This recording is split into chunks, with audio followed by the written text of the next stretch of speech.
అండి, అందరికీ నమస్తే. ఈ వీడియో మీకు నచ్చినట్లయితే లైక్ చేయండి, షేర్ చేయండి, అలాగే ఛానల్ని సబ్స్క్రైబ్ చేసుకోండి.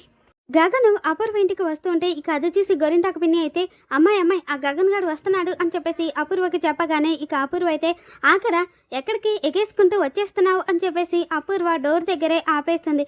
ఇదేమైనా ఎయిర్పోర్టా లేదంటే రైల్వే స్టేషనా అని చెప్పేసి గగన్ అడుగుతూ ఉంటే కాదబ్బాయి, ఇది రైల్వే స్టేషన్ కాదు, ఎయిర్పోర్ట్ అంతకన్నా కాదు, పోలీస్ స్టేషన్కి వెళ్ళొచ్చాక నీకేమైనా పిచ్చి పట్టిందా, మా ఇంటికి వచ్చి అలా అడుగుతున్నావేంటి అని చెప్పేసి గోరింటాకు పిన్ని అంటూ ఉంటే వచ్చింది మీ ఇంటికి అని తెలిసాక కూడా ఎక్కడికి రా ఎగేసుకుంటూ వచ్చావు అని చెప్పేసి అపూర్వ అడుగుతుంది. అంటే నన్ను చూశాక అపూర్వకి పిచ్చెక్కిందని అర్థం అని చెప్పేసి గగన్ అంటూ ఉంటే అవునమ్మాయి, లాజిక్ కరెక్టే, కొంచెం లాజిక్ ఉన్న క్వశ్చన్స్ అడుగు, క్యాల్కులేషన్స్ తప్పవుతున్నాయి అని చెప్పేసి గోరింటాకు పిన్ని అనగానే నువ్వు నోరు మూయి పిన్ని, నా ఉద్దేశము నువ్వు గుమ్మం దాటి లోపలికి వస్తే మర్యాదగా ఉండదు అని చెప్పేసి అపూర్వ అంటూ ఉంటే చూడు, నీ మర్యాద ఎవరికి కావాలి అపూర్వ, నేను వచ్చింది నా భూమి కోసం. యాక్చువల్గా నేను కుడికాలు ముందు పెట్టి వద్దాం అనుకున్నాను, కానీ ఇక్కడ దెయ్యం కూడా ఉంది కదా, అందుకే ఎడంకాలే లోపల పెట్టి వస్తాను అని చెప్పేసి గగను అలా ఎడంకాలు లోపల పెట్టి లోపలికి రాగానే రే మర్యాదగా నా ఇంట్లోంచి బయటికి వెళ్ళకపోతే నేనేం చేస్తానో నాకే తెలీదు అని చెప్పేసి అపూర్వ అంటుంది. దాంతో గగన్ అయితే వస్తే మర్యాద ఉండదు అన్నావు, వచ్చాకేమో మర్యాదగా వెళ్ళు అని అంటున్నావు, యాక్చువల్గా నువ్వు నాకు తెలియకుండానే మర్యాద చాలా బాగానే ఇస్తున్నావు అపూర్వ అని చెప్పేసి ఇక గగను బ్యూటిఫుల్ గోరింటాకు నువ్వు చెప్పు, మర్యాదగా వెళ్ళను అంటే నేనేం చేస్తానో నాకే తెలీదు అంది. ఏం చేస్తుంది పిన్ని అని చెప్పేసి గోరింటాకు పిన్నిని అడగగానే నాకెలా తెలుస్తుంది బాబు, ఏమీ చెయ్యలేదు బాబు, పళ్ళు పటపట కొరుక్కుంటూ చేతులు పిసుక్కుంటూ ఉంటుంది అని చెప్పేసి గోరింటాకు పిన్ని అంటూ ఉంటే పిన్ని ఏంటి ఆ మాటలు అని చెప్పేసి అపూర్వ మండిపడుతుంది. అంటే బాబు అడుగుతున్నాడు కదా అని సమాధానం చెప్తున్నాను అమ్మాయి అని చెప్పేసి గోరింటాకు పిన్ని అంటుంది. ఇక దాంతో అపూర్వ అయితే ముందు నువ్వు నోరు మూసుకో పిన్ని అని చెప్పేసి రే నువ్వు మర్యాదగా బయటకు వెళ్తావా లేదా అని చెప్పేసి గగన్ని అంటుంది. వెళ్తాను, కానీ నేను విసిరిన ఛాలెంజ్ పూర్తి చేసే వెళ్తాను, నేను చెప్పాను కదా అపూర్వ, నీ కళ్ళ ముందే భూమితో నీ ఇంట్లోనే నిశ్చితార్థం చేసుకుంటాను అని డేట్ ఫిక్స్ చేసి నీకు చెప్తాను, ఆ రోజు నువ్వు నీ ఇంటిని గ్రాండ్గా అలంకరించు అని చెప్పేసి గగన్ అంటూ ఉంటే అది జరగదు అని చెప్పేసి అపూర్వ అంటుంది. ఊరికే కాదులే డబ్బులు ఇస్తాను అని చెప్పేసి గగన్ అంటూ ఉంటే భూమితే ఈ ఇంట్లో నీ నిశ్చితార్థం జరగదు అని అంటున్నాను అని చెప్పేసి అపూర్వ గట్టిగా అంటూ ఉంటే చూడు, నువ్వు ఎంత గొంతు చించుకొని అర్చినా కూడా సరే, భూమితో నా నిశ్చితార్థం ఈ ఇంట్లోనే జరుగుతుంది, ఇదిగో నా ఎంగేజ్మెంట్ రింగ్స్ బాగున్నాయా అని చెప్పేసి ఇక గగన్ అయితే ఎంగేజ్మెంట్ రింగ్స్ని అపూర్వకి చూపించగానే ఇక అపూర్వ అయితే కోపంతో మండిపోతూ ఉంటుంది. అపూర్వ నువ్వు ఇలా బగబగా మండిపోతూ ఉంటే చూడడానికి భలే బాగుంది తెలుసా, నిన్ను ఇంకా ఉడికించాలని ఉంది అని చెప్పేసి ఇక గగను అంటూ ఉంటే ఇంకేం చేస్తావు బాబు అని చెప్పేసి గోరింటాకు పిన్ని అంటుంది. నేనొక ట్రయల్ వేస్తాను, నిశ్చితార్థం రోజు అపూర్వ ఫీలింగ్స్ ఎలా ఉంటాయో ఇప్పుడే చూపిస్తాను అని చెప్పేసి ఇక గగన్ అయితే భూమి భూమి అని చెప్పేసి పిలుస్తూ ఉంటాడు. ఇక దాంతో భూమి అయితే పరిగెత్తుకుంటే కిందకు వచ్చి గగన్ గారు ఎప్పుడొచ్చారు అని చెప్పేసి అడుగుతూ ఉంటే ఇప్పుడే వచ్చాను భూమి, ఇదిగో మన ఎంగేజ్మెంట్ రింగ్స్, ఈ రింగ్స్ చూశాక మీ అపూర్వ పిన్ని చిరుపురులాడుతుంది అని చెప్పేసి గగన్ అంటూ ఉంటే అది ఆవిడకి అలవాటేలేండి, మీరు పట్టించుకోకండి అని చెప్పేసి భూమి అంటుంది. చూడు భూమి, సరదాగా మనము ఈ ఎంగేజ్మెంట్ రింగ్స్తో చిన్న ట్రయల్ వేద్దామా, మీ అపూర్వ పిన్నిలో మరింత చిరుపురు చూద్దామా అని చెప్పేసి గగన్ అడుగుతూ ఉంటే మీరు ఎలాగంటే అలాగేనండి, మీ ఇష్టం అని చెప్పేసి భూమి అంటుంది.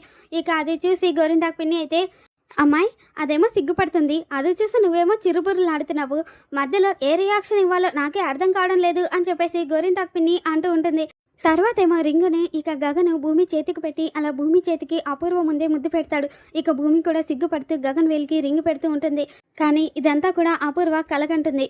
నో, ఇలా కళ్ళ జరిగినట్టు జరగడానికి వీల్లేదు, ప్రతి ప్రాబ్లంకి నేను సొల్యూషన్ వెతుకుతాను అని చెప్పేసి ఇక అపూర్వ అయితే రౌడీలకు ఫోన్ చేసి కలవడానికి రమ్మని చెప్తుంది. ఇక ఆ రౌడీలు రాగానే మేడం మన ఇద్దరం ఇలా కలవడం చాలా రిస్క్ మేడం, మీరు ఎందుకు రమ్మని చెప్పారు అని చెప్పేసి ఆ రౌడీలు అడుగుతుంటే ఒరే నువ్వు మన ఇద్దరం కలవడం రిస్క్ అని అనుకుంటున్నావు, కానీ అక్కడ మా ఆయన కోమాల నుండి బయటపడితే నా లైఫ్ రిస్క్లో పడిపోతుందిరా, హాస్పిటల్లో ఇంట్లో 2 సార్లు చంపడానికి ట్రై చేసావు, 2 సార్లు ఫెయిల్ అయిపోయావు, అసలు నువ్వేం ప్రొఫెషనల్ కిల్లర్విరా, ఆక్సిజన్ మాస్క్ తీసేస్తే మా ఆయన ఈజీగా చచ్చిపోతాడు అనే దగ్గరే నీ ఆలోచన ఆగిపోయిందిరా, ఏ గన్తోనే కాల్చి చంపచ్చు కదా అని చెప్పేసి అపూర్వ అంటుంటే చూడండి మేడం, కాల్చాక హాస్పిటల్లో నుండి తప్పించుకోవడం చాలా కష్టం మేడం అని చెప్పేసి ఆ రౌడీ చెప్పగానే సరేరా ఇంటికి వచ్చాకైనా చంపడానికి వచ్చావు కదా, అప్పుడైనా చంపేయచ్చు కదా అని చెప్పేసి అపూర్వ అంటూ ఉంటే మాస్క్ తీసేయడం సేఫ్ అనుకున్నాను మేడం.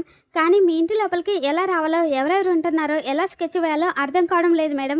ఇంట్లో ఎవరు లేకుండా ఆయన్ని ఒక్కనే ఉంచినా సరే, లేదా ఏదైనా అకేషన్‌కి ఆయన్ని బయటికి తీసుకొచ్చినా ఓకే మేడం. నాకు చంపడం చాలా ఈజీ అయిపోతుంది అని చెప్పేసి ఆ రౌడీ చెప్పగానే, ఆల్ రైట్ రా, నువ్వు చెప్పినట్టే నేను చేస్తాను. ఎలా ప్లాన్ చేస్తాను అనేది నేను నీకు తర్వాత ఫోన్ చేసి చెప్తాను. చూడు, ఇప్పటి వరకు నేను నీకు అడిగినంత డబ్బు ఇచ్చాను. ఇప్పుడు నువ్వు అడగకుండానే డబ్బులు ఇస్తున్నాను. తీసుకో. కానీ మళ్ళీ చెప్తున్నాను, ఈసారి మాత్రం బావ మిస్ అవ్వకూడదు అని చెప్పేసి అపూర్వ ఆ రౌడీలతో మాట్లాడుతూ ఉంటే ఇక పక్కనే ఉండి ఈ మాటలన్నీ విన్న గోరింటాకు పిన్ని అయితే తనకి చిన్న పురుగు కుట్టడంతో సౌండ్ చేస్తుంది. ఇక అది చూసి అపూర్వ అయితే ఇక్కడికి రా అని చెప్పేసి గోరింటాకు పిన్నిని పిలవగానే ఇక గోరింటాకు పిన్ని అయితే భయంతో వణికిపోతూ, అమ్మాయి ఇన్ని రోజులు అల్లుడు గారిని ఎవరో చంపబోయారు అని చెప్పేసి నేను అనుకున్నాను. కానీ ఇప్పుడు నువ్వే చంపాలని చూస్తున్నావు అని చెప్పి నాకు చాలా భయమేస్తుంది అమ్మాయి. భయంతో వణికిపోతున్నానమ్మాయి, నన్ను వదిలేసి నేను వెళ్ళిపోతాను అని చెప్పేసి గోరింటాకు పిన్ని వణికిపోతూ అడుగుతూ ఉంటే ఇక అపూర్వ అయితే, ఎందుకు పిన్ని అనవసరంగా నన్ను ఫాలో అవుతున్నావు అని చెప్పేసి అడగగానే, నువ్వు వీళ్ళతో ఫోన్లో మాట్లాడుతున్నప్పుడు నాకు తెలియకుండా ఏదో దాస్తున్నావు అని చెప్పి నేను నిన్ను ఫాలో అయ్యాను. కానీ ఇంత పెద్ద విషయం తెలుస్తుంది అంటే నేను అస్సలు నిన్ను ఫాలో అయ్యేదాన్నే కాదమ్మాయి.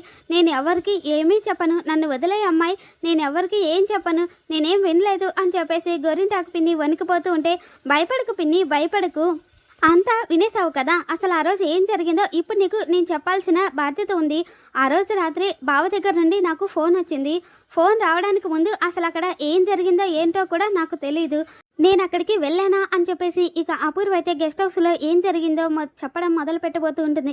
ఇక అక్కడ శరత్ చంద్ర అయితే డ్రైవర్ చేత కొత్త సిమ్ కార్డు తీసుకురమ్మని చెప్తాడు. డ్రైవర్, ఇదిగోండి అయ్యగారు కొత్త సిమ్ కార్డు అంటే, కొత్తదే కదా, ఇంతవరకు ఎవరు వాడలేదు కదా అని చెప్పేసి శరత్ చంద్ర అడగగానే, మొన్నే మా అబ్బాయి తీసుకున్నాడండి, ఇంకా ఓపెన్ చేయలేదు అని చెప్పేసి ఆ డ్రైవర్ అది ఇచ్చేసి వెళ్ళిపోగానే ఇక శరత్ చంద్ర అయితే ఆ నెంబర్ నుండి అపూర్వకి ఫోన్ చేసి, నమస్తే మేడం, నేను డ్రైవర్ నాగరాజుని మాట్లాడుతున్నాను అని చెప్పి శరత్ చంద్ర ఇక డ్రైవర్ నాగరాజులాగా మాట్లాడుతూ ఉంటే, ఏ నాగరాజు అని చెప్పేసి అపూర్వ అడుగుతుంది. నేనే మేడం, శోభాచంద్ర చంద్ర గారి పర్సనల్ డ్రైవర్ని. అప్పుడే నన్ను మర్చిపోయారా అని చెప్పేసి శరత్ చంద్ర అడుగుతూ ఉంటే, ఈ టైంలో ఫోన్ చేసావేంటి అని చెప్పి అపూర్వ అడగగానే, నిద్ర పట్టడం లేదు మేడం, శోభాచంద్రమ్మ గారి విషయంలో బాధ నన్ను కాల్చుకు తినేస్తుంది. అయ్యగారు గెస్ట్ హౌస్లో ఉన్నారు అని తెలిసింది.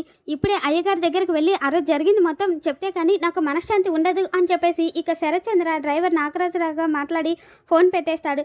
అపూర్వ కంగారు పడిపోతూ గెస్ట్ హౌస్కి వచ్చి చూసేసరికి ఇక శరత్ చంద్ర అయితే తలకి దెబ్బ తాకి చేతిలో గన్ను పట్టుకొని స్పృహ లేకుండా పడిపోయి ఉంటాడు. ఇక అది చూసి అపూర్వ అయితే, బావా ఏమైంది బావా, నీకు ఏమైంది, ఎంత పని చేసావు బావా, నువ్వు లేకుండా నేను బ్రతకలేను బావా అని చెప్పేసి ఇక అపూర్వ అలా శరత్ చంద్రని పట్టుకొని ఏడుస్తూ ఉంటుంది. ఇక అప్పుడే పక్కనే ఉన్న టేబుల్ పైన లెటర్ కనిపించడంతో ఇక అపూర్వ అయితే ఆ లెటర్ తీసుకుని చదువుతూ ఉంటుంది. ఇక అందులో శరత్ చంద్ర అయితే, నిన్ను నేను చాలా నమ్మాను అపూర్వ, ఆ కేపీ నీ గురించి ఎన్నోసార్లు ఎన్నో విధాలుగా చెప్పాలి అని ట్రై చేసినా కూడా నేను నమ్మలేకపోయాను అపూర్వ.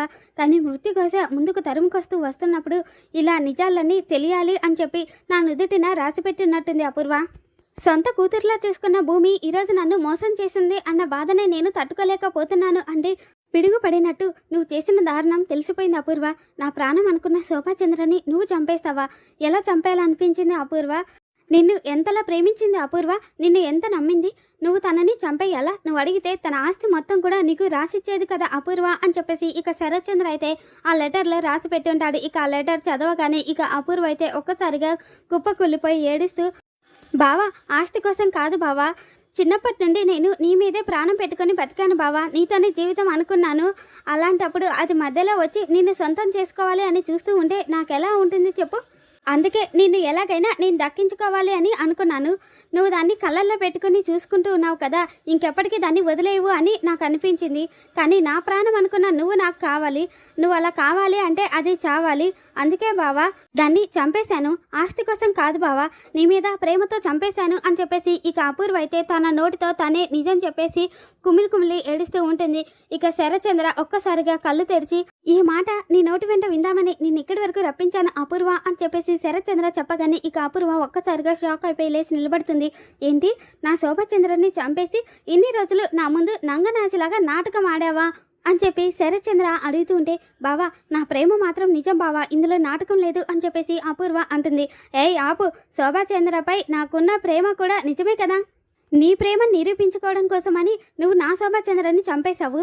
శోభ పైన నాకున్న ప్రేమను నిరూపించుకోవడం కోసం ఇప్పుడు నిన్ను చంపేయాలి, నువ్వు చావాలి అని చెప్పేసి ఇక శరత్ చంద్ర అయితే నీకు బ్రతికే హక్కు లేదు అని చెప్పి అపూర్వ గొంతు పట్టుకొని అపూర్వని నిలిపేయబోతూ ఉంటాడు. ఇక శరత్ చంద్ర అయితే నిన్ను ఇలా కాదే ఉంటూ నీ సంగతి చెప్తాను అని చెప్పేసి పక్కనే ఉన్న బాటిల్ పగలగొట్టేసి ఆ గాజు బాటిల్ ముక్కతోటి అపూర్వని పొడవాలి అని చెప్పి చూస్తూ ఉంటాడు.